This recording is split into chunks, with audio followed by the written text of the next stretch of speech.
Bonsoir à tous et meilleurs vœux pour cette nouvelle année. La thématique de ce soir sera sur comment prendre en charge l'harmonisation et le vieillissement de la région périorale tout en respectant les points de lumière et les zones d'ombre. Je remercie le docteur Eric Essayag, médecin esthétique en France. Bonsoir Eric. Bonsoir.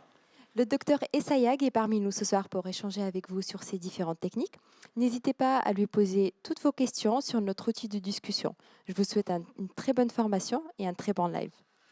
Merci beaucoup. Merci Chama. Bonsoir chers amis. C'est avec beaucoup de plaisir et un grand honneur que je vous retrouve face à vous et j'en profite pour remercier les laboratoires Théoxane pour leur invitation. Et donc ce soir, on est réunis pour parler ensemble de la région orale dans sa globalité et dans la façon de la prendre en charge en médecine esthétique avec les injections d'acide hyaluronique. Alors j'ai pensé qu'il serait intéressant de diviser notre échange en trois parties. Une première partie qui me paraît indispensable, ce sont les rappels anatomiques clés, simples, efficaces, précis sur le modèle. Ensuite, nous aborderons l'analyse de cette région orale avec la patiente, d'où nous déduirons un plan de traitement. Et de ce fait, nous passerons ensuite et assez rapidement à la partie injection, afin que tous ensemble, nous puissions voir comment je peux améliorer cette région orale avec toutes les données qu'on aura vues ensemble précédemment. Parfait, docteur Essayag. Pour commencer, pouvez-vous nous décrire le processus de vieillissement pour cette région? Question très intéressante, puisque effectivement la région orale est une région indépendante du reste du visage. Vous savez que par exemple, il n'y a pas de graisse sous-cutanée au niveau de la région orale. On a une peau qui va subir le processus de vieillissement naturel de la peau en général, c'est-à-dire que l'épiderme en vieillissant s'épaissit, alors que le derme s'amincit, se disloque, devient grenu. Donc on a un amincissement du derme, un épaississement de l'épiderme. C'est pour ça que la couleur change avec le temps. Et puis on va avoir également une atrophie, une laxité du muscle orbiculaire, enfin des muscles de la région orale. On verra qu'il y en a plusieurs. Cela aboutit à un relâchement global de la lèvre, avec aussi un affaissement léger, modéré, de cette couche cellulo-graisseuse que l'on a juste sous le derme, qu'on appelle en latin la tela subcutanea cutis, qui va également perdre du volume. À cela s'ajoute le processus de vieillissement de l'os alvéolaire qui se résorbe. Et donc tout ça aboutit à un affaissement de la région orale, un relâchement bien souvent de la lèvre supérieure et à la formation de creux à certains endroits, comme on va le voir dans le vieillissement. Donc ce sont tous ces éléments qu'il va falloir prendre en charge. Au moment où nous ferons l'analyse, nous en parlerons avec plus de précision. C'est parfait. Je vous remercie. Et vous souhaitez commencer ou... Eh bien, c'est parti. On va commencer par quelques rappels anatomiques. Alors, pour cela, je vais demander à notre chère patiente, Vinciane, 45 ans, qui a gentiment s'est prêtée au jeu du modèle ce soir avec nous, de s'asseoir face à notre caméra. Voilà. Donc, ce que l'on doit considérer, et je vais tout de suite prendre mes crayons pour que l'on puisse ensemble clarifier un petit peu les choses. Les injections se font aujourd'hui avec des aiguilles ou bien avec des canules, et il faut connaître absolument les repères anatomiques clés pour ne pas prendre des risques importants d'occlusion artérielle, de gros hématomes qui viendront complètement anéantir les résultats que la patiente est en droit d'espérer. Alors, très simplement, il y a un repère que j'aime bien reprendre et on le prend sur la patiente en tissu vivant, voilà, sur cette caméra. Je vais vous demander, Vinciane, de serrer très fort les dents. Alors, vous voyez, quand elle serre très fort les dents, elle contracte ici le muscle masséter. Et juste quand on passe son doigt le long du rebord mandibulaire, on va palper ici un creux. Ce creux, précisément, c'est par ici que l'on va voir arriver la veine angulaire. Et alors, cette veine angulaire, vous la retrouvez toujours par transparence ici, au niveau de l'œil. Alors pourquoi j'ai fait ces deux repères?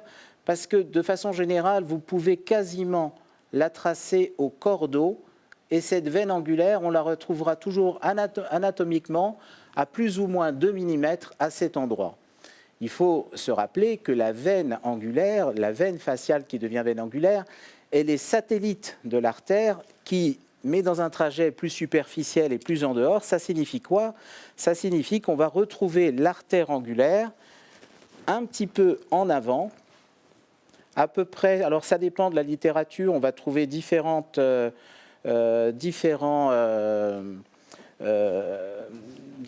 critères, mais on va prendre un crayon qui soit de bonne couleur. Je vais commencer avec un crayon blanc en attendant que mon crayon rouge arrive. Et en fait, on va se situer à 1 cm en avant de la veine angulaire. Et on va dessiner tout de suite ici un muscle important qui est capital. Voilà, je reprends mon crayon rouge. À peu près à 1 cm en avant de la veine angulaire. On va se retrouver également en arrière de ce muscle très important. Alors, c'est le muscle abaisseur de la commissure labiale qu'on appelle le DAO. Donc, vous voyez cette mimique, Vinciane, comme ça. Voilà. Là, vous avez une mise en contraction du DAO. C'est un muscle triangulaire qui vient sangler ici le menton. Donc, ce muscle DAO. Et c'est en arrière du DAO que l'on va retrouver l'artère angulaire. Donc, vous voyez, elle peut passer par ici. Ce qu'il faut retenir, c'est bien, relaxez-vous. Relaxez ici. Fermez la bouche, tranquille, voilà.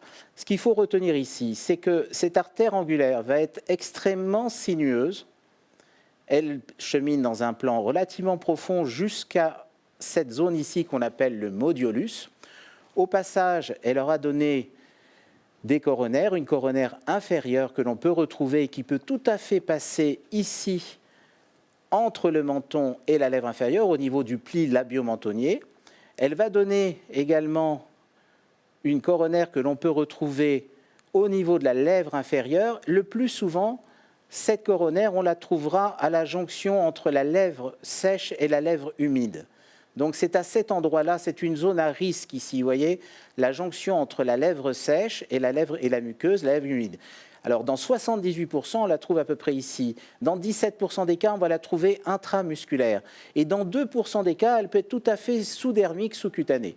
Donc attention aux zones à risque que l'on trouve ici, que l'on peut trouver ici. Et puis, toujours pareil, cette artère faciale qui va devenir artère angulaire va en général cheminer en arrière du sillon nasogénien. Mais quelquefois, dans plus de 30% des cas selon des études, elle peut tout à fait croiser le sillon nasogénien. C'est pour ça que là aussi, c'est une zone à risque et qu'il conviendra d'utiliser plutôt une canule qu'une aiguille pour venir injecter cette zone. Et au passage, cette artère angulaire va donner l'artère alaire, l'artère transverse, et venir s'anastomoser avec une branche issue de l'artère ophtalmique. Finalement, c'est ici que l'on va retrouver un pont anastomotique entre carotide interne et carotide externe, tout comme le polygone de Willis. Et c'est pour ça que c'est une zone si dangereuse, car il ne faut absolument pas emboliser cette artère et que cet embole monte et vienne ainsi nécroser les tissus, voire donner des complications beaucoup plus graves, dont que l'on va simplement évoquer ce soir. Donc ça, c'est pour la vascularisation artérielle. En passant aussi, ne pas oublier qu'il y a une artère qui va cheminer aussi au niveau de la lèvre supérieure et qui également va se retrouver le plus souvent à la jonction entre la lèvre sèche et la lèvre humide, comme pour la lèvre inférieure. Donc ne pas méconnaître. Également, elle peut être intramusculaire. Donc le plus souvent, elle est soit à l'injonction, soit intramusculaire. Et exceptionnellement, elle peut être sous-dermique. Donc pareil, ce sont des régions à risque. Il faut bien sûr agir avec tact, comme nous le ferons tout à l'heure. Donc on a parlé de la vascularisation veineuse, avec la veine angulaire, plutôt satellite de l'artère, la vascularisation artérielle, sinueuse, relativement superficielle, et source de complications si on s'y prend mal. On va quand même citer ici l'artère mentonnière. Il faudra faire attention également à cette région-là qui peut être fortement vascularisée. Et ne pas oublier les artères columellaires, donc les artères qui sont issues de la columelle et qui sont vraiment superficielles, elles sont sous-dermiques. Et donc à cet endroit-là également, attention avec les injections à l'aiguille. Voilà pour la vascularisation. On va dire un mot de l'innervation. Et pour cela, je vais changer de couleur. Je vais prendre un crayon noir. Et Pour il y la a première partie, deux... c'était très clair et très pédagogue. Merci beaucoup. Alors, on va parler de deux innervations, l'innervation sensitive, l'innervation motrice. Alors, l'innervation sensitive, donc issue du nerf trijumeau, c'est les 5 branches du trijumeau. Alors, la première, vous voyez, vous passez votre doigt au niveau de l'échancrure, ici, de l'os orbitaire, et c'est au niveau de l'échancrure du sus-orbitaire qu'on va trouver la première branche émergente du nerf trijumeau, le 5-1. Et puis dans un axe, alors je vais demander à Vinciane de regarder droit devant elle, voilà, elle a un regard juste droit devant elle, à la jonction entre la ligne médio-pupillaire et la ligne, le cartilage alaire. D'ailleurs, on le sent très bien au toucher, on va palper un creux ici, eh bien on est au niveau du foramen du 5-2. C'est par là que va sortir la deuxième branche sensitive du nerf trijumeau. Et puis, on n'a plus qu'à continuer cet axe et tracer une droite et on va forcément tomber sur le creux mentonnier qui est ici. Et on aura l'émergence du 5-3. Donc là aussi, attention aux injections à l'aiguille en suspériorité ici. C'est une zone à risque. Il est hors de question d'injecter cette zone-là. Attention, je suis au-dessus du rebord orbitaire et je suis dans le creux mentonnier qui est ici. Il est hors de question d'injecter ici, au contact osseux, un produit avec une aiguille, car on risque bien entendu de léser. Alors ça, c'était pour l'innervation sensitive et bien entendu, pourquoi je vous parle du 5-1 alors qu'on parle de la région orale? Parce qu'il faut savoir que l'innervation, le territoire d'innervation sensitive du 5-1 va concerner le philtrome. Le philtrome, lui, a son innervation qui dépend exclusivement du 5-1, alors que pour chaque hémilève, ce sera le 5-2, et comme nous l'avons vu, le 5-3 pour la partie inférieure. Voilà pour l'innervation sensitive. Un mot de l'innervation motrice, nerf facial qui, bien sûr, connaît beaucoup de variations anatomiques, et on va voir qu'en général, à 2 cm en avant du tragus, on va avoir le nerf moteur facial, et un moyen mémotechnique très simple pour se souvenir des 5 branches du nerf facial. C'est comme les 5 doigts de la main. Et vous allez retrouver la branche temporale du nerf facial avec mon pouce, le rameau zygomatique, le rameau buccal, le rameau mentonnier et le rameau cervical du nerf facial. Alors on peut les dessiner en sachant que c'est une anatomie descriptive tout à fait aléatoire. Il y a énormément de variations anatomiques. Donc le rameau temporal, le rameau zygomatique, le rameau buccal, le rameau mentonnier et le rameau cervical. Mais bien entendu que toute cette région où se différencient les différents rameaux va connaître une grande variation anatomique et des trajets complètement différents. Que retenir de cette première partie d'analyse d'anatomie? C'est déjà cette notion simple que l'anatomie est de toute façon variable sur un même individu entre sa droite et sa gauche, et qu'à fortiori, elle est encore plus variable d'un individu à l'autre.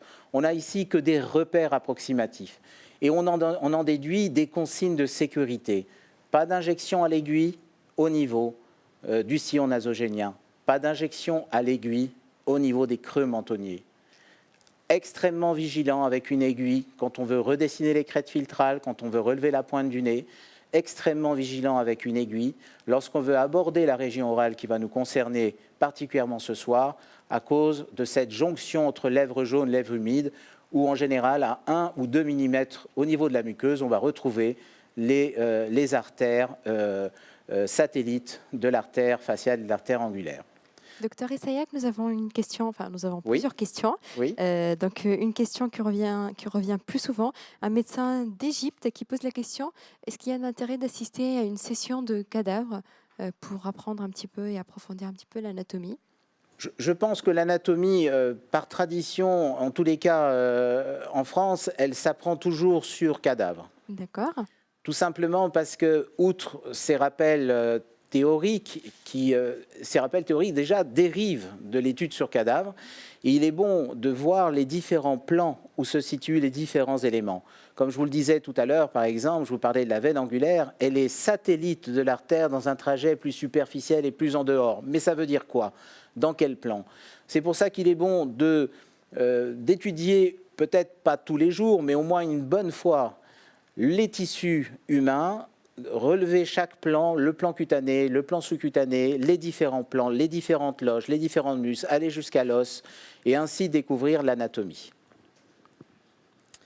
C'est parfait, docteur Essayag. Merci beaucoup. Merci à tous les docteurs qui nous suivent d'Égypte. Oui, j'en ai pas tout à fait fini avec Très bien, l'anatomie. continuons. J'ai juste faire un rappel sur les muscles qui vont concerner la région orale et ensuite nous ferons une analyse un peu plus, Bien sûr, c'est un très peu plus important, fine tout à fait. de notre visage. J'en profite simplement pour démaquiller les dessins de notre patiente puisque je vais dessiner les muscles et sinon on ne va plus rien y voir. Et d'ailleurs, j'en profite parce que nous avons une question qui revient plus souvent par rapport aux antécédents de notre patiente de ce soir.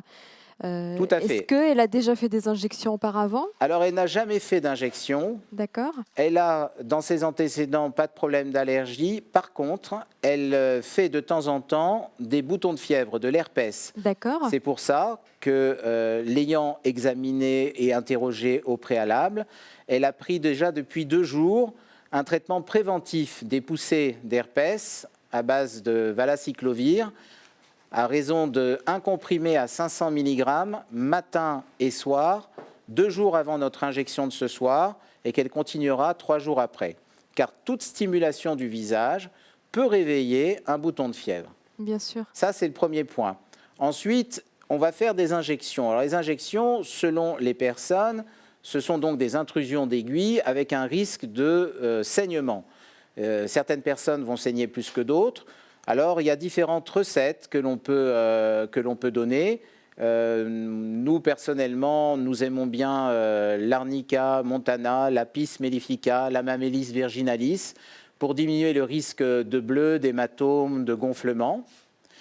Vous recommandez, pardon, tout de suite après l'injection ou avant? Non, je le recommande comme pour le traitement préventif de l'herpès en granules, à raison de 5 granules 3 fois par jour, 2 jours avant, pour chacun de ces 3 éléments. Donc je répète, arnica montana en 9 CH, apis mellifica, mammellis virginalis, 5 granules matin, midi et soir, 2 jours avant et à poursuivre 3 jours après.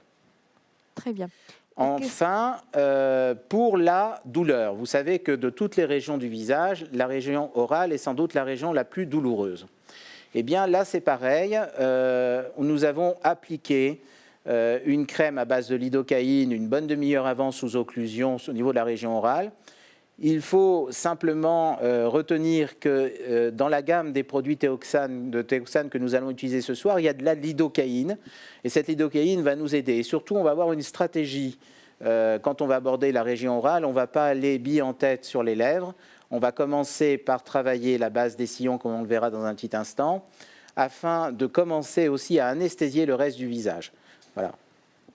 Alors, on revient Parfait, sur... docteur Essayek. Et d'ailleurs, j'en profite, nous avons une question d'Angleterre, de Londres, un médecin qui pose la question par rapport à comment vous allez détendre et rassurer une patiente qui, sa première fois, elle vient se faire injecter chez vous. Alors, très bonne question. Je pense que c'est même une question essentielle. Quand une personne vient pour la première fois vous rendre visite, c'est qu'elle déjà elle a pris rendez-vous. On n'a pas été a priori la chercher dans la rue, donc elle est intéressée, elle est sensibilisée aux injections, elle a envie. Comment convertir cette envie en acte? Tout d'abord en restant professionnel, c'est-à-dire qu'on doit interroger la patiente sur ses désirs et bien entendu procéder comme il se doit à un examen clinique sérieux, c'est-à-dire la prise de photographie en statique et en dynamique, et ensuite participer avec la patiente à l'analyse de son visage, comme on va le faire ici tous ensemble. De cette analyse, elle va éprouver différentes, enfin, elle va en retenir différents éléments. Elle va retenir tout d'abord qu'on ne s'est pas jeté sur elle avec une aiguille, qu'on l'a regardée, qu'on a pris du temps, qu'on lui a montré quels étaient les signes de vieillissement, quels étaient les critères d'harmonie naturelle, quelles étaient les indications que l'on devrait ensemble proposer. Et bien entendu, on établit un plan de traitement que l'on propose. Et bien entendu, pour rassurer la patiente et lui dire que on peut procéder aux injections, on a vérifié qu'il n'y a pas de contre-indication au traitement. Donc les contre-indications, nous les connaissons, hein, toutes les personnes qui sont connues pour être allergiques à l'acide hyaluronique. Après, il y a des précautions d'emploi. Il faut faire attention aux maladies auto-immunes qui sont pour l'essentiel des contre-indications. Bien sûr qu'on ne va pas injecter une femme enceinte. Bien sûr qu'une peau qui serait infectée ou une dermatose en poussée ou un état fébrile, un état grippal ne sont pas des indications d'injection. Donc on fait son travail de médecin, ce qui nous fait gagner en général la confiance. Quand on fait une bonne analyse, qu'on prend son temps, que la patiente a l'impression qu'on s'occupe d'elle, il n'y a pas de raison pour que le traitement ne soit pas validé par la patiente. Voilà. C'était très clair. Alors, donc le dernier rappel, alors je vais passer juste un peu de démaquillant parce que bientôt, avec les crayons, on a un peu de Donc couleur. on enchaîne avec la partie musculaire. Voilà, la partie musculaire, et j'en ai fini avec le rappel anatomique. Pourquoi je vous parle de cette partie musculaire? Parce que ce qui est intéressant, c'est de noter que la région orale, elle est très, très dynamique, avec des vecteurs de mouvement qui se font dans tous les sens. Alors évidemment, tout part de cette zone d'adhérence, d'ailleurs de cette ride qui n'est pas très marquée chez notre patiente, mais cette zone d'adhérence qu'on appelle le modiolus. Le modiolus, c'est, vous savez, quand on dessine un sourire et qu'on veut faire un sourire simple, stylisé au crayon, on va dessiner l'arc que font les lèvres et puis on va rajouter ce petit crochet, cette parenthèse. Il s'agit du modiolus. C'est un plan fibreux, un moyeu fibreux qui est à la fois adhérent au derme et d'où vont s'insérer à peu près les 8 muscles qui composent la région orale. Alors, quels sont-ils?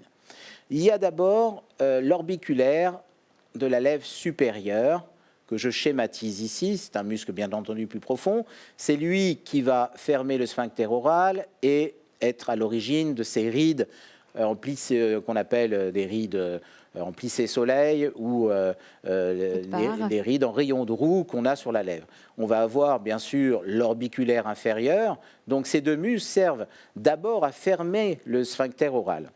On va avoir l'insertion du petit muscle zygomatique jusqu'à l'apophyse zygomatique, dont je symbolise ici le petit zygomatique et le grand zygomatique en bas, qui sont les muscles du sourire. Lorsque la patiente sourit, voilà, elle contracte ses muscles zygomatiques, et c'est pour cela qu'on a ici des plis qui sont dus aux muscles zygomatiques. S'oppose à l'action des muscles zygomatiques le fameux muscle qu'on a vu tout à l'heure, le fameux dépressor anguli ori, qui est l'abaisseur des commissures. Et c'est lui qui, avec le temps, va gagner du terrain, va gagner le combat entre les zygomatiques d'un côté et la baisse de la commissure labiale de l'autre, et c'est lui qui prend le dessus.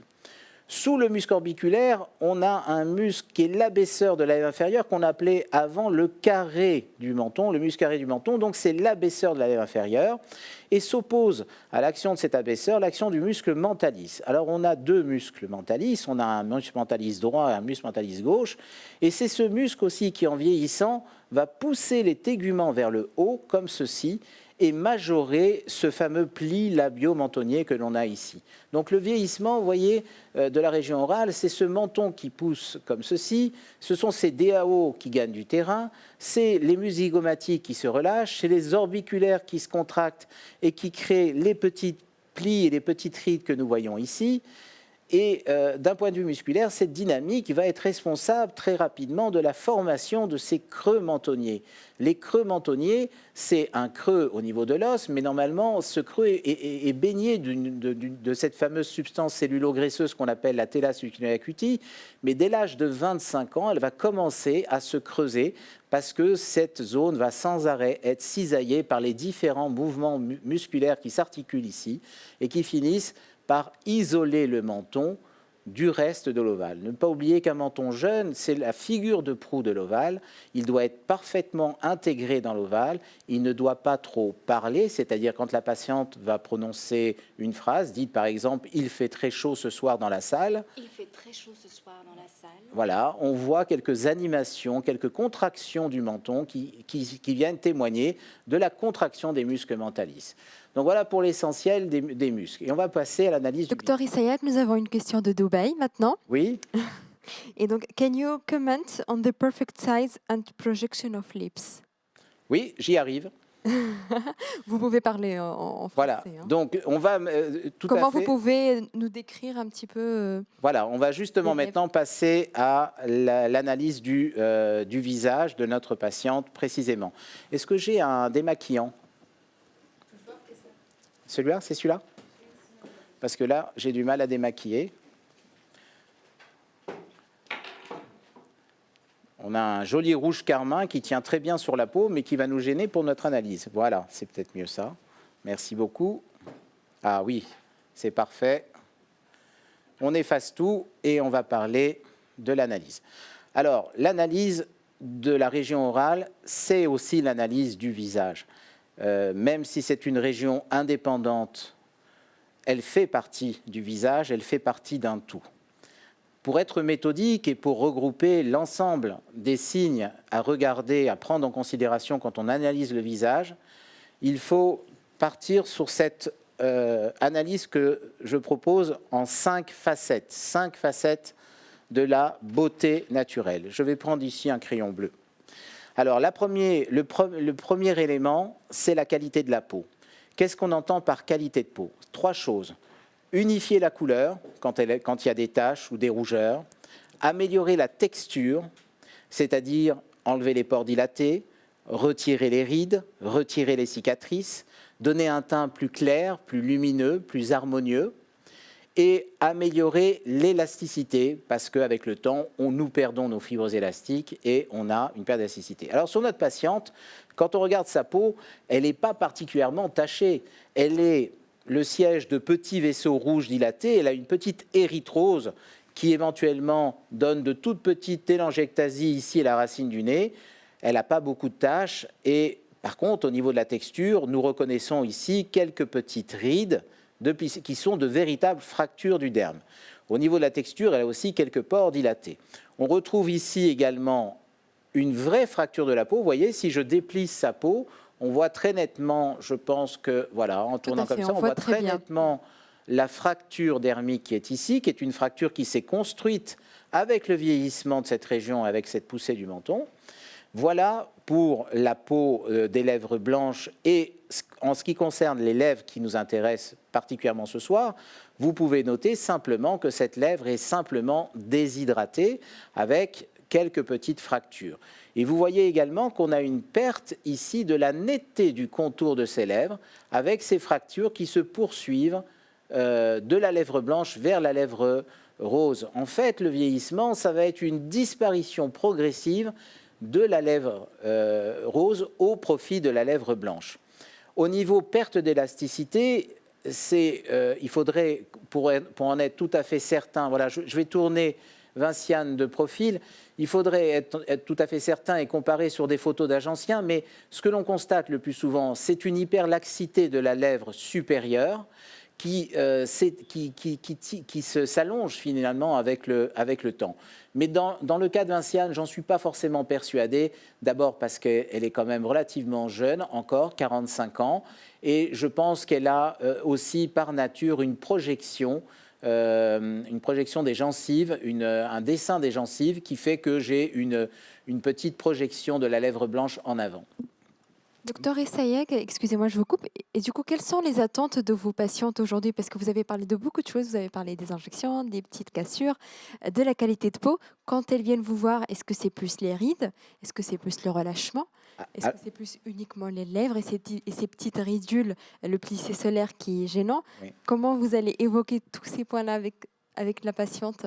Alors, soit la patiente vient et dit clairement « Bonjour docteur, je viens vous voir parce que j'aimerais avoir des lèvres plus grosses, plus pulpeuses ». Ça va être le cas pour les jeunes patientes, qu'on appelle les milléniales, le plus souvent. Leur demande première, c'est une augmentation de volume.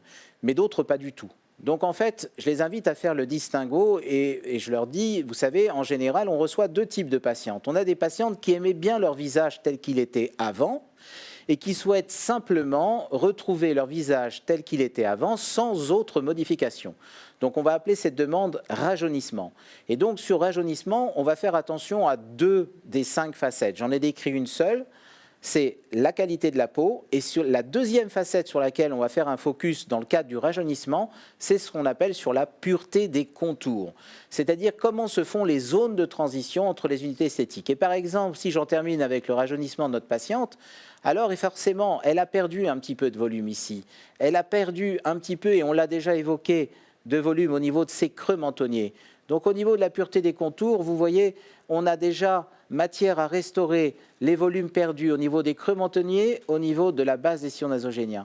On a bien entendu les fractures qu'on a évoquées, ça c'est sur la peau, mais au niveau de la pureté des contours, on va aussi s'attacher à redonner un ovale qui était plus tendu, parce que l'ovale, dans sa partie prémentonnière, participe au rajeunissement de la région orale aussi. Dès l'instant où on a un fanon, on vient contrarier le rajeunissement de la région orale. Donc tout ce qui va être fait pour retendre cette ligne mandibulaire, ça fait partie aussi de l'analyse de la pureté des contours. Donc la pureté des contours et la qualité de peau, ça c'est rajeunissement. Autre demande, les personnes désirent modifier, créer un volume nouveau qu'elles n'avaient pas pour se sentir plus belles, pour se sentir plus attractives. Et là, on va parler d'harmonisation. Alors, l'harmonisation, sur quels critères? Il n'y a pas de dogme. Moi, je les invite à ce qui va statistiquement les satisfaire à elles et leur entourage. Parce que qui valide un traitement? Ce n'est pas simplement la patiente qui se regarde dans le miroir, parce que la patiente, elle se construit aussi avec le regard des autres, de l'autre, et donc il faut que l'entourage ait une réaction positive. Et donc les meilleurs critères, ce sont ceux de la nature, les critères de beauté de la nature. Et dans les proportions, eh ben, ça tombe très bien parce qu'on a des règles que l'on va voir ensemble dès maintenant. Tout à fait, ça répond à notre question de Dubaï tout à l'heure. Voilà. Alors ces règles, elles s'analysent avec ou pas, soit vous avez le compas dans l'œil, soit le mieux c'est d'utiliser un compas d'harmonie. Alors qu'est-ce que c'est qu'un compas d'harmonie? C'est 2 tiges de bois, de plastique, de métal, de ce que vous voulez, qui sont d'une longueur de 26,18 cm, que l'on croise au 10e centimètre pour avoir ce rapport harmonieux, où pour 1 de valeur du petit côté de mon compas, je vais retrouver 1,618 du grand côté. Donc 1 sur 1,618, ça évoque quoi? Ça évoque le fameux nombre d'or. Ce nombre d'or, c'est la proportion de la nature, c'est la proportion naturelle. C'est celle qui a été utilisée depuis la nuit des temps pour construire les choses les plus merveilleuses dans le monde. C'est ce qui fait que lorsqu'on observe une proportion, un objet qui a ces proportions-là, on éprouve une sensation de plaisir, de satisfaction. Alors ça s'applique aussi au visage. Alors comment est-ce qu'on va étudier les proportions? Je vais effacer le crayon bleu et partir sur une couleur différente, peut-être le blanc cette fois-ci. Les proportions du visage. Alors, docteur Essayag, excusez-moi de vous interrompre. On a une question d'Italie, enfin des questions d'Italie, d'Espagne, qui nous posent la question, et ce compas, où est-ce qu'on peut l'avoir? Alors, vous trouvez, alors bon, ça, il s'agit d'un compas de ma fabrication, mais vous pouvez trouver toutes sortes de compas équivalents en vente, en ligne, un peu n'importe où. Vous allez sur Internet, vous tapez compas d'harmonie, vous tapez nombre d'or, vous allez trouver des compas. Moi, j'ai commencé tout simplement par en fabriquer un, mais c'est donné à tout le monde. Je vous ai donné les proportions. 26,18, vous croisez au 10e centimètre et vous avez un compas d'harmonie. Voilà, c'est un bout de plastique. Alors ici, ce que j'ai fait dans celui-là qui est très très bien, alors les gens peuvent me contacter, je leur enverrai avec grand plaisir, mais sinon, celui-là j'ai rajouté des degrés, parce qu'on va voir que dans l'analyse des proportions, on va tenir compte de certains degrés. Alors si vous voulez, on va commencer par l'analyse des proportions. Les proportions, ça s'analyse de face, de 3/4 et de profil. Alors on va commencer par l'analyse de face. Merci pour les caméras. Alors comment est-ce qu'on procède? Pour la région orale, on va partir de la largeur qui est ici, et ça va être le petit côté de mon compas que je vais prendre, et je vais me positionner ici, c'est la largeur des narines. Si cette largeur des narines vaut 1, donc voilà la valeur du 1, je ne touche plus à mon compas. En général, et c'est parfait chez cette personne, la largeur des lèvres va valoir 1,618. Si la largeur de la lèvre vaut 1, je devrais retrouver également 1 en projection. Alors, je vais essayer de me mettre dans l'axe de la patiente et vous montrer, voilà, caméra avec la... Voilà, je me mets vraiment dans l'axe. Voilà, je vais retrouver 1 également, comme... Voilà, je me mets bien sur la commissure, comme Alors attendez, voilà, là je suis dans l'axe, voilà. Je vais retrouver 1 entre la commissure et le bord latéral de l'ovale. D'accord? Et pareil de l'autre côté, j'essaie d'être dans l'axe, voilà, je suis dans l'axe. Ça signifie quoi? C'est-à-dire que la région orale, elle appartient à l'ovale du visage. Et c'est comme ça qu'on va poser des indications. Faut-il tenter de donner l'impression que la bouche doit être plus large ou faut-il se contenter de respecter l'harmonie? Là où on va avoir d'autres valeurs à connaître, c'est que pour 1 de hauteur de la lèvre supérieure, je devrais retrouver normalement 1 pour la lèvre inférieure. Et vous voyez qu'ici, ce n'est pas du tout le cas. La lèvre inférieure est beaucoup plus petite que la lèvre supérieure. Et pire, je devrais retrouver également 1 pour la hauteur du menton. C'est le cas pour le menton. Donc mon problème, c'est que j'ai une lèvre inférieure qui est trop petite. Donc tout ce qui va contribuer à ouvrir cet angle et donner l'impression que la lèvre supérieure va être plus grande, va apporter de l'harmonie à cette région. Et pour l'instant, on n'a pas parlé de l'harmonie de 3/4 ou de profil. Pour l'instant, on n'est que sur la face. Donc retrouver 1/3, 1/3, 1/3, ce serait déjà pas mal. Ou aller vers... Alors l'idée, ce n'est pas forcément d'aller exactement 1/3, 1/3, 1/3, mais c'est d'aller dans la direction de cette harmonie naturelle. Si on regarde maintenant les lèvres elles-mêmes de face, de façon plus précise, pour 1 de la largeur de l'arc de Cupidon, je devrais retrouver 1,6 pour chaque hémilèvre. Et vous voyez qu'ici, mon arc de Cupidon est beaucoup plus petit, ou alors mes hémilèvres sont beaucoup plus larges que l'arc lui-même. Ça veut dire quoi? C'est-à-dire que dans mon traitement, si je décide d'élargir un peu mon arc de Cupidon, je vais apporter de l'harmonie puisque je vais modifier mon ratio dans le bon sens. Si mon arc de Cupidon, au lieu d'être petit comme il est là, il devient plus grand, c'est-à-dire si j'arrive à l'amener de là à là, eh bien je vais effectivement me retrouver avec une lèvre plus harmonieuse et je vais retrouver 1,6 pour chaque hémilèvre, 1 pour mon arc de Cupidon et 1,6 de l'autre côté. Donc, l'étude au compas va me permettre de proposer à notre patiente d'essayer d'aplatir un peu cet arc de Cupidon, en tous les cas de donner l'impression qu'il est plus large. Pour la hauteur de la lèvre supérieure par rapport à la lèvre inférieure. Alors il y a des critères de beauté gréco-romains qui sont un peu un diktat en Europe, où pour 1 de hauteur de la lèvre supérieure, en prenant la hauteur maximale, on va retrouver 1,6 pour la lèvre inférieure. Et là, vous voyez que ce n'est pas tout à fait le cas. Ni dans un sens ni dans l'autre, et que cette personne aurait besoin d'une petite harmonisation et de la lèvre supérieure et de la lèvre inférieure, et on va essayer de retrouver un ratio un peu plus joli. Comment ne pas tenir compte de la ligne, toujours sur la caméra de face, de cette ligne bicommissurale qui est tombante alors qu'un rajeunissement, ça va être au moins de l'horizontaliser, voire quelquefois d'apporter du support aux commissures pour essayer de remonter ces commissures. Donc voilà pour les proportions de face. Les proportions de 3/4. Alors le 3/4 idéal, voilà, je me positionne exactement comme ça avec la caméra. Comment j'ai choisi mon 3/4? Eh bien, je pars de cette ligne qui est sur le front, on appelle la ligne de Hoji. J'ai un joli front féminin, convexe. J'ai un magnifique coussinat d'hypertropie. Et en fait, mon axe, je le prends de façon à ce que le canthus externe soit sur ma ligne. Et j'ai une jolie forme de pommette avec ici, simplement au niveau de sa vallée des larmes, une partie qui est un petit peu creusée. Cette partie un petit peu creusée, elle ne va pas, avec cette impression, on va retourner sur la face. Quelle est ma problématique ici? J'ai un début de sillon nasogénien, j'ai une vallée des larmes, mais en fait, ce que j'ai, voilà le signe de vieillissement qui va nous concerner, c'est ce bourrelet nasogénien. En fait, l'idée, pour effacer son sillon, ce n'est pas tant de mettre du produit en grande quantité ici, parce que le risque, ce serait d'accentuer la laxité de la lèvre supérieure qui va nous gêner, mais ça va être de remettre en tension ma pommette en traitant cette vallée des larmes et en cherchant à effacer ce bourrelet nasogénien.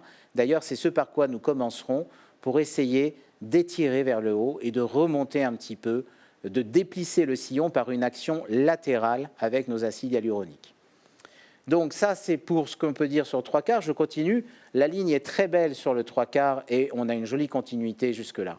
Donc maintenant, l'analyse des proportions de profil. Merci Vinciane, je sais que ce n'est pas très évident. Quel joli profil on a ici avec un joli front convexe. Alors je vais passer mon doigt comme ceci, cette convexité du front, l'angle frontonasal magnifique, la racine du nez est au bon endroit, on est sur un modèle femme, donc la racine du nez elle passe par la paupière supérieure, j'ai un joli dorsum, un joli supratype, un infratype qui est magnifique et qui fait un angle bien ouvert entre le nez et la lèvre. Malheureusement, le problème que nous avons ici, c'est la perte. En tous les cas, nous n'avons pas de concavité au niveau de la lèvre blanche. Au contraire, j'ai même une petite convexité. Et c'est dommage parce que l'idéal aurait été de trouver un tout petit peu de concavité. Alors on va essayer de la Docteur recréer. Essayag, c'est très très intéressant. Oui. Et vos collègues dans le sud et partout dans le monde, ils nous demandent quand est-ce qu'on commence la partie injection. Eh Je ben, sais que la partie analyse, c'est très important. Voilà, on a presque terminé. On va juste réexpliquer que de profil, on va essayer de donner cette... Avant de passer aux injections, il faut expliquer ce qu'on veut faire. Tout Et à donc, fait, il tout à va fait. falloir Mais quand ils même... sont impatients de vous voir injecter. Ah bah oui, parce qu'on a beaucoup parlé et c'est vrai, moi je serais comme eux à leur place, j'aurais envie d'agir là. Et j'ai envie d'agir, mais vous voyez, je me chauffe en faisant l'analyse en même temps, hein, c'est comme ça. Alors on va recréer de la concavité ici, on va repasser sur le profil, voilà. Essayer de recréer un peu de concavité. Ici, essayer d'ouvrir cet angle un peu trop fermé pour donner l'impression que notre lèvre inférieure est un petit peu plus de taille similaire à la lèvre supérieure et agir également pour retendre l'ovale. Je termine avec deux angles qu'il faut connaître. Vous allez garder la bouche fermée, on va rester sur le profil. La ligne de Ricketts, alors j'essaye de me positionner. Voilà, la ligne de Ricketts, elle est formée par le point culminant du nez et le point culminant du menton. La règle idéale veut que on ait les lèvres qui n'aille pas jusqu'à toucher cette ligne. Et vous voyez, ma lèvre inférieure, elle touche la ligne. L'idéal, c'est d'être à 4 mm pour la lèvre supérieure et 2 mm pour la lèvre inférieure, ce qui me fait poser l'indication d'une petite projection du menton qui va apporter de l'harmonie. Et ça va m'intéresser d'injecter le menton, ça va m'aider à baisser le menton vers le bas. Et l'autre angle, et je termine avec ça et nous passons à l'injection, on va reprendre la racine du nez, on va reprendre le point culminant du menton et on va reprendre le bord libre de la lèvre supérieure. Et là, vous allez me faire confiance car mon compas est gradué. Donc, je me mets dans la bonne position. Voilà. Et je calcule cet angle formé par racine du nez, point culminant du menton et bord libre de la lèvre supérieure. Ça s'appelle l'angle harmonieux de Holdaway. Il devrait valoir entre 7 et 15 degrés avec un idéal à 10 degrés. Et tout ce qui va être supérieur à 10 degrés, à 15 degrés même, et ici je suis presque à 16-17 degrés, signifie que le menton est trop en arrière et qu'on a effectivement une petite indication à faire une très très légère projection du menton, pas grand-chose, juste de quoi harmoniser davantage. Je terminerai avec le dernier critère, qui est le critère le plus artistique, qui est la réflexion de l'ombre et de la lumière. Et on l'a vu, on va retourner sur voilà, sur la face. Donc vous voyez, un visage éclairé suffisamment a des points de lumière et des zones d'ombre. Les zones d'ombre ont un côté péjoratif, le pli d'amertume, cette ligne ici, on va essayer de les effacer. Les points lumineux sont bons au niveau des pommettes, elle a de belles pommettes. Il ne s'agit pas ici de gonfler ses pommettes, il s'agit simplement d'enlever un peu les zones d'ombre et d'apporter un peu de lumière à ses lèvres qui vont lui donner un côté plus frais. Assez parlé, on peut passer à l'injection. Docteur Essayag, avant de passer à la partie injection, une petite question d'un médecin du Sénégal qui pose la question. Est-ce que cette règle s'applique à des Caucasiens ou à tout le monde? Comment ça se passe? Alors, on pourrait penser que les visages sont tous différents. On pourrait penser qu'un visage caucasien est fondamentalement différent d'un visage de race africaine ou qu'un visage de race asiatique. Il n'en est rien en termes de proportion. Cette même proportion, je parle bien de proportion, on va la retrouver de façon quasi similaire, à quelques exceptions près. Par exemple, pour les lèvres, on peut très bien ne pas avoir ce rapport de 1 sur 1,6 entre la lèvre supérieure et la lèvre inférieure. Ça, c'est des critères gréco-romains. Mais on peut avoir du 1 pour 1. Et en général, pour les lèvres africaines, ou même comme certaines populations en Europe de l'Est, peuvent avoir du 1 pour 1. Mais 1 pour 1, ça ne change pas le ratio global. Sinon, pour tout le reste, on va retrouver ce rapport universel de 1 sur 1,618 à peu près.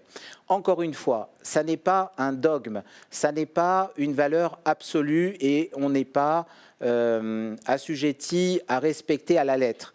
Mais il faut savoir que tout ce qui va être fait pour aller dans le sens du nombre d'or apportera une amélioration qui sera plébiscitée par une majorité de gens. C'est comme ça que nous avons pris l'habitude de traiter nos personnes. C'est parfait. Je vous remercie et je remercie tous les médecins du Sénégal qui nous suivent ce soir. Je vous laisse commencer vos injections. Voilà, donc on va vite démarrer par des repères simples, très efficaces, qui sont inspirés de l'anatomie et appliqués aux injections. On va demander à notre patiente si tout va bien. Je pense que vous avez appliqué une anesthésie topique ce soir. Voilà, on a mis de la crème EMLA tout à l'heure, tout à fait. Et là, on va simplement... Tout va bien, merci. Ça va? Ouais.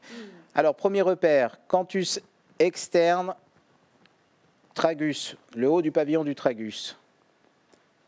Tragus, canthus, tragus, commissure. Commissure, canthus externe. Voilà le triangle de projection naturelle d'une pommette. Je prends la bissectrice, c'est-à-dire la perpendiculaire. Je trace, donc ça veut dire que cette ligne est perpendiculaire, que les deux côtés sont égaux. Je vais tracer une ligne parallèle à ce côté qui va passer par l'aile du nez. Alors pourquoi je fais ça? Parce que vous allez le voir sur la patiente assise. Voilà. On va voir avec la caméra de face dans un instant. Voilà.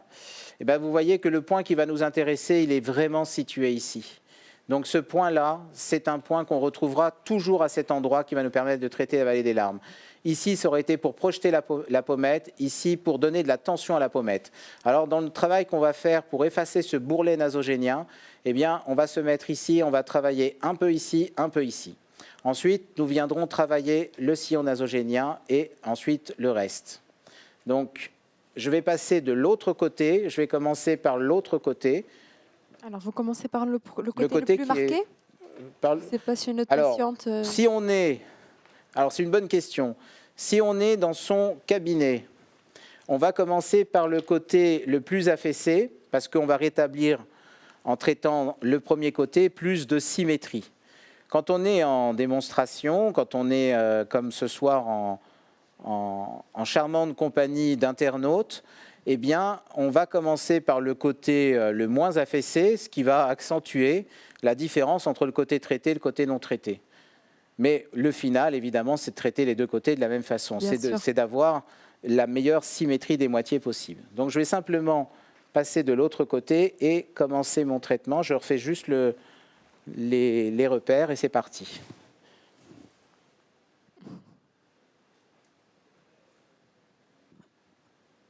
Donc, c'est bien, on les revoit, canthus, commissure. On va prendre une compresse imbibée d'amuquine. Merci. Tu vas me tendre ça et ça. Tu me les amènes. Merci. Alors, j'ai une super assistante ce soir, en la personne de Barbara. C'est parti. Donc ici, on va faire un travail à la canule. Alors, pour passer la canule à travers le derme, on fait juste un pré-trou. Pour faire ce pré-trou, pas question d'enfoncer perpendiculairement l'aiguille. L'idée, c'est juste de traverser le derme et de ne pas aller trop profond. Juste comme ça, c'est largement suffisant. Donc, Barbara, vous allez retirer l'aiguille. Où je vais vous la retirer, je vais vous la donner. Donc, on retire l'aiguille doucement. Et il faut que tu prennes un coton-tige, comme ça, tu vas pouvoir... voilà. Alors, là, je vais commencer avec un produit qui s'appelle le Théosial Ultra Deep. Donc, c'est un produit volumateur capable de donner de la projection au tissu. Et je vais commencer par venir ici, donc en pré-périosté. Donc, je suis en sous-cutané profond. Je suis quasiment au contact de l'os zygomatique, au niveau de mon point 2, que vous voyez ici. Mon point 2, en fait, je l'appelle 2 dans ma classification personnelle, en tous les cas sur ce point-là. Je fais un test d'aspiration. J'ai bien une bulle d'air qui remonte, donc je ne suis pas dans un vaisseau. Et je vais simplement injecter une toute petite quantité de produit. avec une canule 25G. Voilà.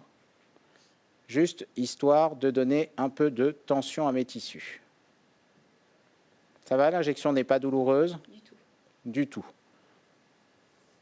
En fait, je suis au contact de l'os zygomatique. Je retire ma canule sans complètement la retirer et cette fois-ci, je vais me diriger non pas au contact périosté parce que je vais tomber sur le 5,2, c'est pour ça que j'ai pris une canule, mais je vais être en sous-cutané, on va dire en sous-cutané assez profond, mais pas en pré-périosté. Vous voyez, quand je soulève ma canule, je ne suis pas superficiel, mais je ne suis pas non plus au contact de l'os. C'est une zone qui n'est pas douloureuse non plus. Et là, je garde un doigt au contact du rebord orbitaire et de la même façon, je vais traiter ma vallée des larmes en injectant un bolus à ce niveau. Alors sur le premier bolus, j'avais mis à peu près 0,1 de produit. Là, je vais mettre 0,2, 0,3 de la seringue, juste pour non pas gonfler la pommette, mais diminuer la vallée des larmes et diminuer mon bourrelet nasogénien. Voilà. Docteur Issaïek, nous avons une question des Oui. États-Unis, donc rien à voir avec les injections.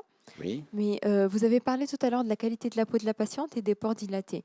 Donc, supposons que la patiente, elle veut traiter les deux, quel serait votre plan de traitement? Est-ce que vous commenceriez par le traitement de la Alors, ça va la peau, dépendre de différents des pores paramètres, ça va dépendre des attentes de la patiente, de ses possibilités par rapport à sa capacité à se protéger du soleil.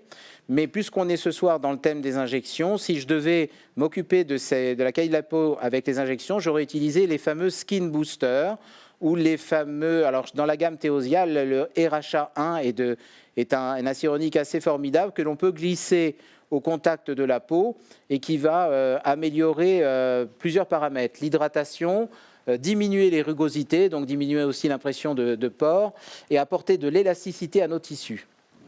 Donc maintenant, on va passer au sillon nasogénien lui-même avec un autre produit de la gamme qui s'appelle le RHA3, qui a des propriétés d'élasticité très intéressantes, de résilience très intéressantes, c'est-à-dire que c'est un produit qui va pouvoir subir les contraintes mécaniques sans se résorber trop vite. Il est très faiblement réticulé et en même temps, il est suffisamment volumateur pour venir travailler ici mon petit triangle. Alors là, c'est pareil, c'est une zone à risque, donc utilisation de la canule, comme je le fais ici. Voilà, on va retirer, si tu veux bien, tu peux me retirer l'aiguille, voilà. Et donc, on introduit cette canule doucement. Et alors, il y a un travail intéressant à faire. Donc, je n'injecte rien. D'ailleurs, vous voyez, je prends la canule, pas par le piston, mais on va simplement faire des petits mouvements d'aller-retour où on cherche en fait à séparer le plan dermique profond du plan hypodermique pour en fait décoller un petit peu nos tissus. Et ça n'est que quand on l'a fait plusieurs fois qu'on va s'attacher à délivrer le minimum du minimum en termes de produits. Pourquoi? Parce qu'on ne veut pas alourdir ce sillon et donner l'impression d'une lèvre encore plus tombante. Et là, j'injecte vraiment peu de produits, de l'ordre de 0,2 à 0,3 maximum, cc de RHA3. Alors on peut déjà peut-être sur la caméra de face visualiser, je vais passer de ce côté, ce que nous faisons, donc peut-être ici. Voilà, donc on commence par traiter un peu la vallée des larmes, donc on peut en rajouter ici, d'ailleurs je vais rajouter un petit peu de Théosia Ultradip, un petit peu dans la vallée des larmes, et puis continuer ainsi notre progression. Donc je vais reprendre l'Ultradip. Et je vais rajouter un petit peu de produit dans la vallée des larmes qui mérite un peu plus que ce que nous avons fait.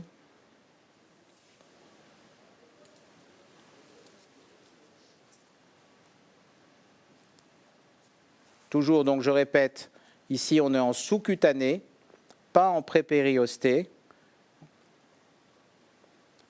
Et il faut majorer un petit peu la quantité de produit délivré à cet endroit-là pour obtenir une disparition plus importante de la vallée des larmes. Voilà. Voilà, je pense qu'on peut se remettre de face. Très bien. Voilà, avec quelque chose d'un petit peu plus... Voilà, alors déjà, on change un petit peu l'aspect au niveau de la pureté des contours ici. Donc maintenant, on va passer au bas, au plan profond. On va continuer donc un travail, toujours à la canule, avec le RHA 3. Et s'attacher à travailler nos creux mentonniers. Alors, il y a plusieurs façons de faire. Il y a une façon intéressante qui est de passer par un point qui est en dehors du sillon nasogénien et au-dessus de la ligne bicommissurale. Donc, je vais passer à peu près ici. Alors, attention, vous voyez, mon aiguille, elle n'est pas perpendiculaire. Elle est quasiment tangentielle parce que ici, les vaisseaux sont très superficiels. Et le but de l'aiguille, c'est simplement de traverser le derme. Donc, RHA 3, on continue.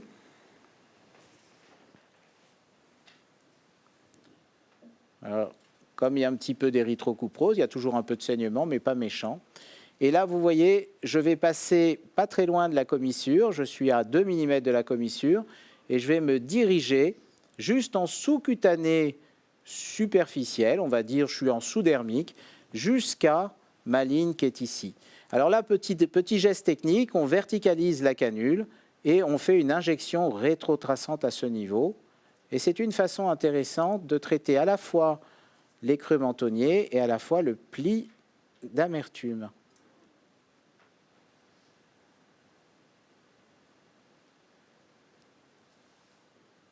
Donc c'est une technique qui est simple. Il faut prendre son temps et voir comment le produit se dépose. Ne pas injecter en dehors du pli d'amertume, mais rester vraiment dans cet espace, comme on le fait ici. Ça va? Est-ce que c'est pas trop douloureux? Un petit peu. Ça va. Ça va. Alors, bien entendu, masser le produit, peut-être prendre le coton-tige. Comme ça, va venir enlever, tamponner les petits points. Ensuite, on va continuer à harmoniser le bas du visage en reprenant le théosial ultra deep pour travailler le menton et travailler l'ovale. Alors, pour l'injection du menton, je pense qu'on peut se mettre voilà, comme ceci. Alors donc là, mon but, c'est à la fois d'avoir une petite projection et d'avoir en même temps une petite diminution. Il faudrait que j'arrive à faire baisser un peu le menton. Donc l'orientation de mon aiguille va être importante. Je vais peut-être essayer de faire cette injection dans ce sens-là. Donc ça va être sur la caméra de face. Mais l'idée, alors je vais commencer peut-être comme ça. Voilà, je vais essayer de commencer comme ça. Je vais essayer de montrer l'orientation de l'aiguille. Donc par rapport à la ligne mandibulaire, par rapport au menton, je vais me situer un petit peu au milieu. Mais vous voyez, mon aiguille, je ne vais pas la garder dans cet axe, je vais plutôt la lever dans cet axe pour essayer de déposer le bolus vers le bas, pour qu'on essaye de projeter le menton, non pas vers le haut, mais vers le bas. Alors, il faut bien repérer ici le rebord osseux du menton, et on va essayer de faire l'injection comme ça. Donc, je suis sur ma ligne médio. Voilà. Alors, vous voyez, je fais quand même bien mon test d'aspiration. Alors, je vois bien ma bulle d'air, donc tout va bien. Je ne suis pas a priori dans un vaisseau. Bien entendu, je ne quitte pas la place et je procède à mon injection du menton sous forme de bolus, comme on le voit ici. Alors, je vais mettre à peu près 0,5, 0,6 cc, pas plus, parce que je ne veux pas faire une projection trop importante. Et on a tout de suite ici le résultat. Ce serait bien de voir sur la caméra de profil cette projection du menton. Alors là, on est sur la face. Je ne sais pas si on peut voir la patiente de profil. Voilà, c'est parfait, merci beaucoup. Et donc, on a ainsi projeté le menton. Maintenant, il va falloir travailler cet espace qui est ici et apporter du support, de la rigidité à cet espace pour essayer d'avoir cet effet-là.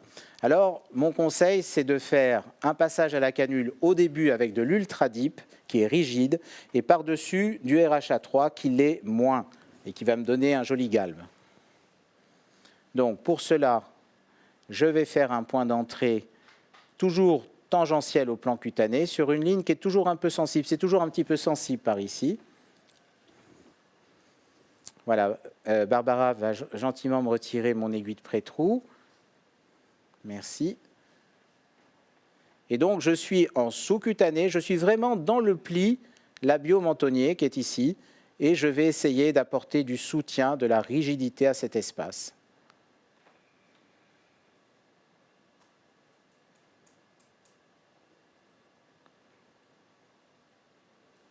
Et voilà. Alors, sur la caméra de profil, on va voir dans un instant, je pense, l'amélioration sur le profil du visage. Voilà. On voit très bien qu'on a finalement donné cette impression d'avoir allongé la lèvre inférieure, d'avoir un peu plus harmonisé le bas du visage. Je pense qu'il faut que j'en rajoute encore un tout petit peu. Donc, je vais reprendre du Théosial Ultra Deep, ou je vais prendre tout simplement, comme j'ai prévu de le faire, du RHA3 que je vais tapisser par-dessus, toujours avec ma canule.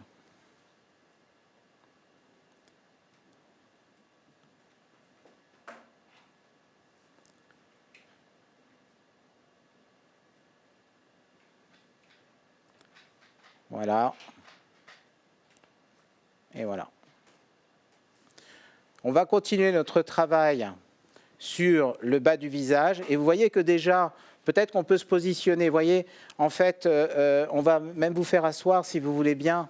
Et on va voir qu'on n'a fait que traiter des plans profonds. On n'a fait que traiter des zones d'ombre pour l'instant. Mais vous voyez que déjà, on n'a plus du tout le même aspect, alors qu'on n'a pas encore touché aux lèvres. Et on va toucher aux lèvres qu'une fois les plans profonds traités. Donc je vais repasser de ce côté-là et on va travailler notre ligne mandibulaire et je reviendrai sur l'autre côté. Donc toujours au RHA3.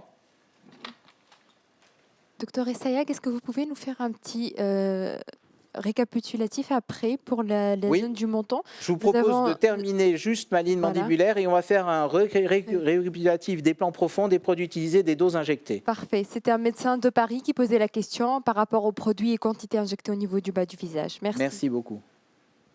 Donc là, pareil, tangentiel au plan cutané. Petite introduction ici et on va prendre le RHA3. Peut-être que tu vas retirer l'aiguille. Voilà, merci.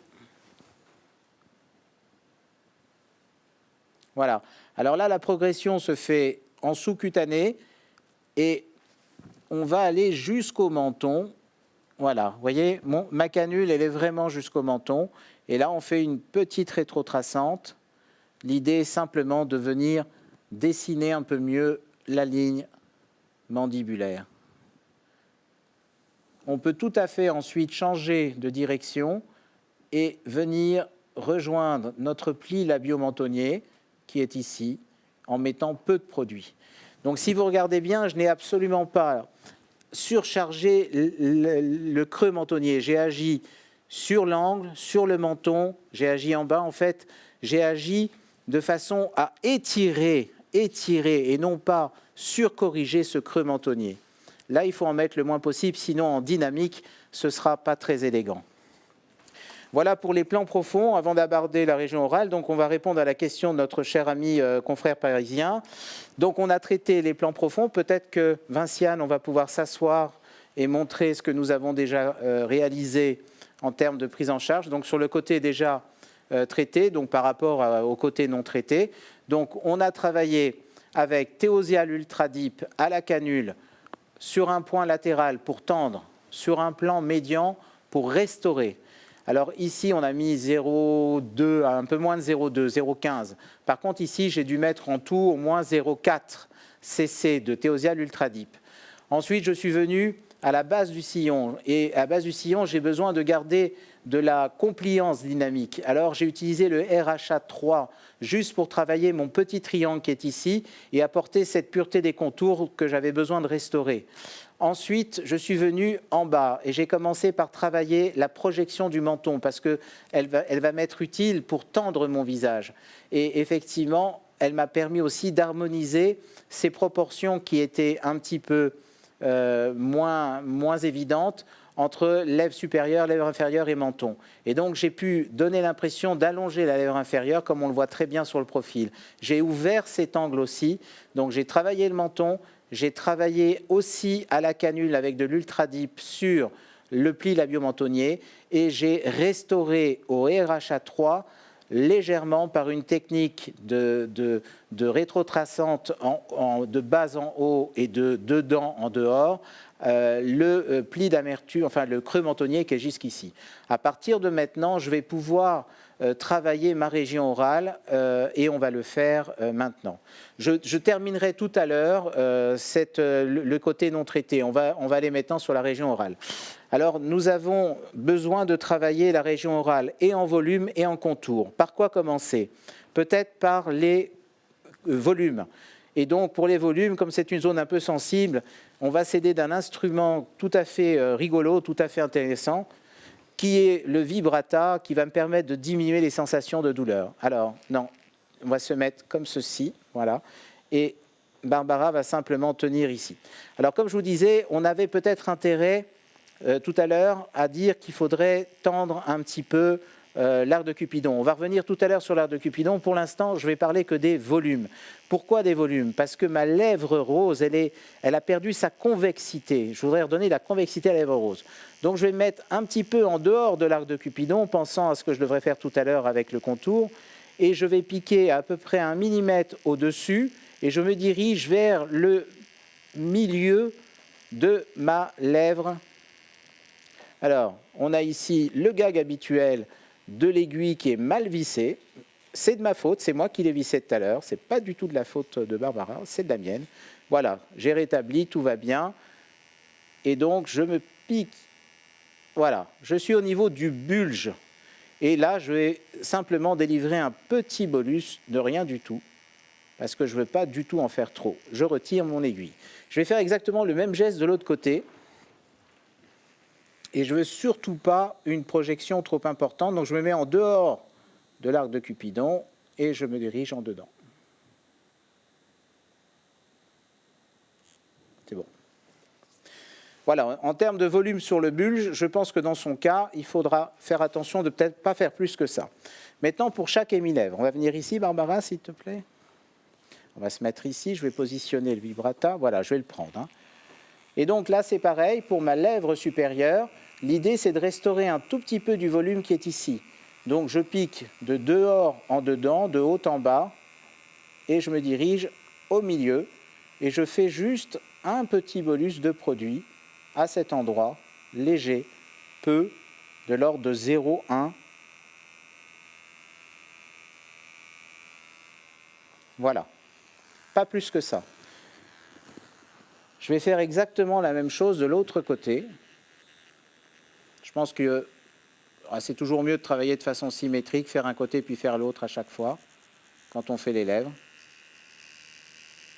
Et je mets peu de produit. Donc là, le but, c'est pas de travailler le contour. Le but, c'est de travailler le volume. Et comme on l'a vu, du fait d'une lèvre déjà supérieure assez projetée et assez bombée, il n'est pas question d'en faire trop. Donc on fait vraiment, c'est toujours plus facile de rajouter du produit que d'en mettre trop et d'attendre que ce produit se résorbe. Voilà pour la partie volume de la lèvre. On reviendra tout à l'heure sur les contours. Je vais passer à la lèvre inférieure. Et là aussi, petite astuce, la lèvre inférieure, donc on a vu qu'anatomiquement, la lèvre supérieure était faite de 3 parties, le bulge et chaque émi-lèvre. La lèvre inférieure, elle est faite de 2 parties. Alors l'astuce consiste à appliquer ici, séparer la lèvre en deux. Vous voyez, j'applique une petite pression avec un coton, avec une petite tige en bois. Et je vais essayer de recréer finalement mon volume de cette lèvre inférieure avec cette technique simple où je vais piquer pareil au milieu du muscle en mettant peu de produit, toujours pareil, avec du RHA3. Et je vais faire exactement le même geste de l'autre côté.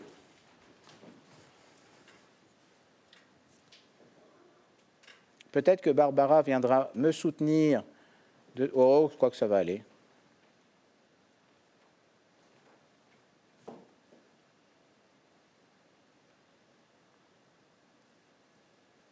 Voilà. Tiens. Donc là, c'est pareil. Je prends toujours un coton, une petite compresse, et on vient positionner, pas trop écraser, mais modeler plutôt. Donc, c'est-à-dire exercer des petites pressions sur les deux petits bolus qu'on a fait. Et pour l'instant, voilà, on garde la bouche fermée. Voilà, pour l'instant, on est sur une approche des volumes qui est intéressante. On va essayer de faire en sorte qu'elle soit symétrique. Par exemple, ici, il me manque un petit peu de volume, donc j'en rajoute.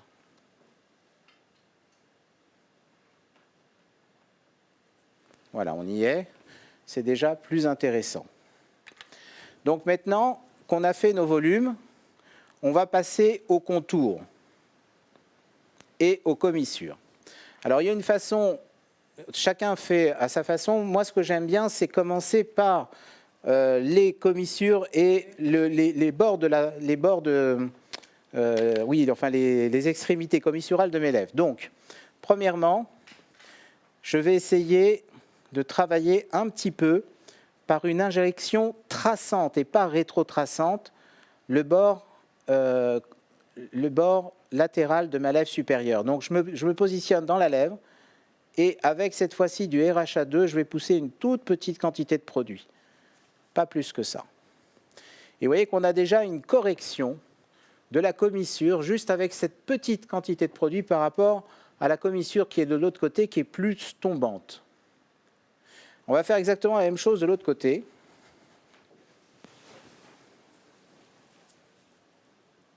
Donc, je me positionne dans le bord latéral et là, je pousse le produit. Vous voyez?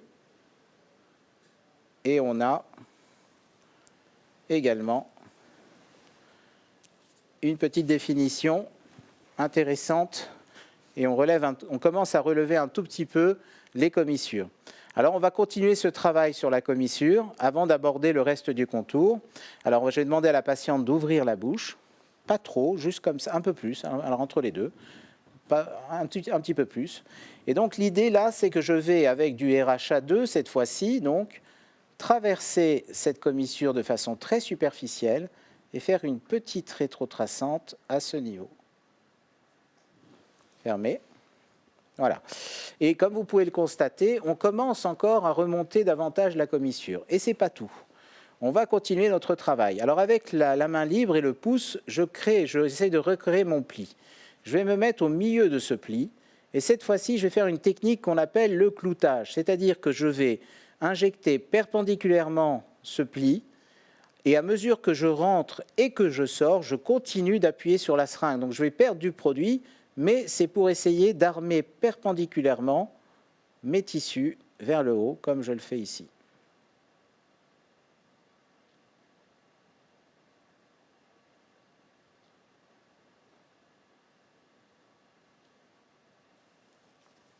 Et là, vous voyez, alors il faut mettre très très peu de produit, mais là, tout de suite, on a bien remonté sa commissure. Ça commence à devenir plus intéressant. Je continue mon travail, comme on le fait ici. Et voilà. Et là, on remonte vraiment la commissure. Et je pense que dans un premier temps, c'est suffisant. Alors, on va faire ouvrir la bouche. Et juste avec ma compresse, je viens mettre en place le produit. Ça relâche toujours un tout petit peu. Et je termine ici. On va faire évidemment la même chose de l'autre côté. Donc là, c'est du RHA2. Alors, on va ouvrir.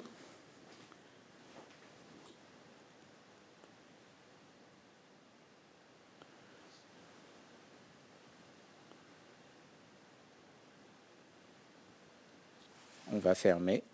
Voilà, là, on est déjà bien. Et du coup, je n'ai pas un gros travail.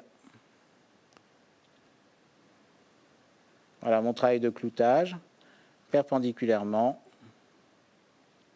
Donc, il nous fait perdre un peu de produit, mais qui est intéressant pour remonter les commissures. Donc, vous voyez, on peut remonter les commissures sans pour autant utiliser une autre technique. On va passer maintenant au contour de ma lèvre supérieure. Donc, souvenez-vous de notre discussion sur l'harmonisation de l'arc de Cupidon.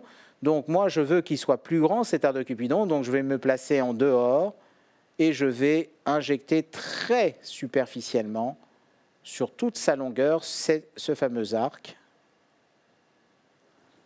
Et je vais faire exactement de même de l'autre côté.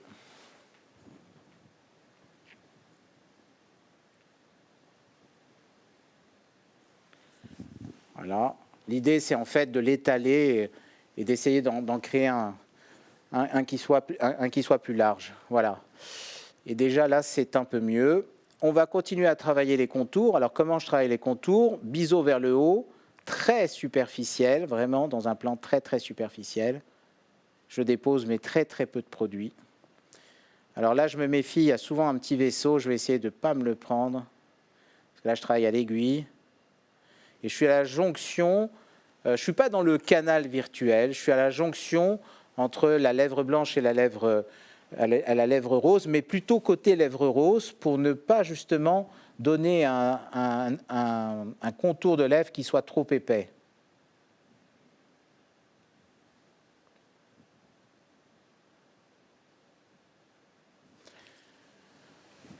Voilà. Voilà, là c'est pas mal, on commence à être pas mal. On va faire évidemment la même chose pour la lèvre inférieure. Et cette fois-ci, je peux rejoindre les deux bolus que j'ai fait par une action à ce niveau. Là par contre, je conseille toujours d'en mettre très très peu, sinon ça fait tout de suite une lèvre un peu bizarre. Et en fait, il faut en mettre vraiment très peu au niveau latéral.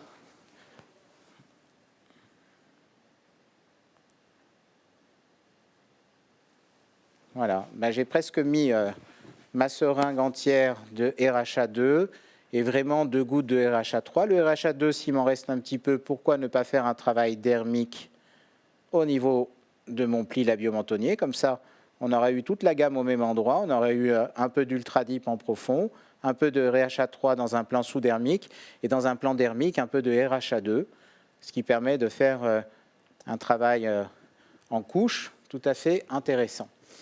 Voilà, on pourrait terminer par une micro-goutte de RHA1 pour les petites rides qui sont ici, par une technique dite de blanching. Et peut-être aussi avant, retravailler les crêtes filtrales.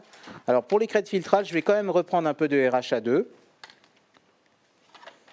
Alors la technique pour les crêtes filtrales va être la suivante. Donc l'idée, c'est de redonner de la concavité à ma lèvre blanche qu'on a déjà en partie retrouvée. Si on peut se mettre sur le profil, donc redonner de la concavité à la lèvre blanche, il faut qu'on se mette sur le profil au niveau de la visuelle, au niveau des caméras. Voilà, profil de la patiente, voilà. Donc on a en partie retrouvé une forme de concavité, puisque vous voyez qu'en ayant projeté un petit peu le bord, on donne l'impression de concavité. On va essayer d'accentuer cette concavité. Donc la crête filtrale, il ne faut surtout pas la traiter sur toute sa hauteur, parce qu'au contraire, on va allonger davantage. Il faut créer une cassure au milieu de la lèvre blanche. Donc on se remet peut-être sur la caméra de face, et voilà comment... Docteur Essayag, excusez-moi de vous interrompre, il nous reste que 2 minutes. J'ai fini. On a déjà 30 minutes en retard, mais... D'accord, j'ai presque fini. Très bien. Voilà. Donc, je pince, je pars du bord de la lèvre et je vais m'arrêter à mi-hauteur et faire une petite injection rétrotraçante à ce niveau-là pour créer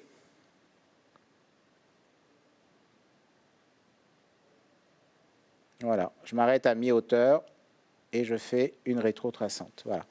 Donc, il faut vraiment les créer de façon très très légère. Et je pense qu'avec une goutte de RHA1 que je fais maintenant, on aura complètement terminé. C'est loin? Voilà. Donc le 1, c'est simplement pour montrer la technique de blanching sur les rides fines. Alors le RHA1 a cet avantage qui ne va pas créer de volume. Je courbe un tout petit peu mon aiguille, biseau vers le bas. petite injection au sein de la ride. Alors, est-ce que c'est vraiment du blanching? Dès l'instant où je ne fais rentrer que le biseau vers le bas, et que j'observe un petit blanchiment de la peau, on appelle ça le blanching. C'est une technique que l'on doit à Patrick Michels, que je salue. Je ne sais pas s'il nous regarde, mais en tous les cas, c'est lui qui a communiqué sur cette technique. Et je le remercie pour cela. Et vraiment, il peut y avoir un peu de déperdition de produits, ce n'est pas très important. Et voilà. Voilà, j'ai fini le traitement, Merci beaucoup, du moins de ce Dr. côté. Essayag. Merci à notre patiente de ce soir qui était très patiente. Alors franchement, est-ce que vous avez eu très mal? Franchement, non? On peut peut-être s'asseoir, Vous peut-être pouvez vous montrer. asseoir, Voilà. tout à fait, donc pour qu'on puisse regarder. Donc évidemment, j'ai traité qu'un côté des plans profonds. Voilà, j'ai traité les plans profonds que de ce côté-là. Mais vous voyez qu'on a pu rajeunir et harmoniser à la fois la région orale avec la gamme des produits Teoxane. Il me reste évidemment à faire l'autre partie que je vais faire dans un instant, peut-être en off. Nous avons travaillé également les proportions. Donc les proportions de 3/4, on a toujours une jolie ligne mandibulaire. Les proportions de profil, on a redonné de la concavité à la lèvre blanche. On a redonné de l'harmonisation, on a projeté le menton, on a retendu la ligne mandibulaire. On pourrait agir aussi avec un point qui est ici, on le verra peut-être tout à l'heure. Et voilà pour la démo.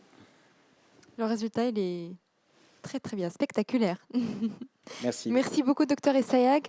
Merci à Barbara, merci à notre patiente ce soir. Merci à toutes les personnes qui nous ont suivis de partout. Nous nous excusons pour le timing et on se retrouve très bientôt pour une prochaine session. Je vous souhaite une très bonne soirée. Je vous dis à bientôt.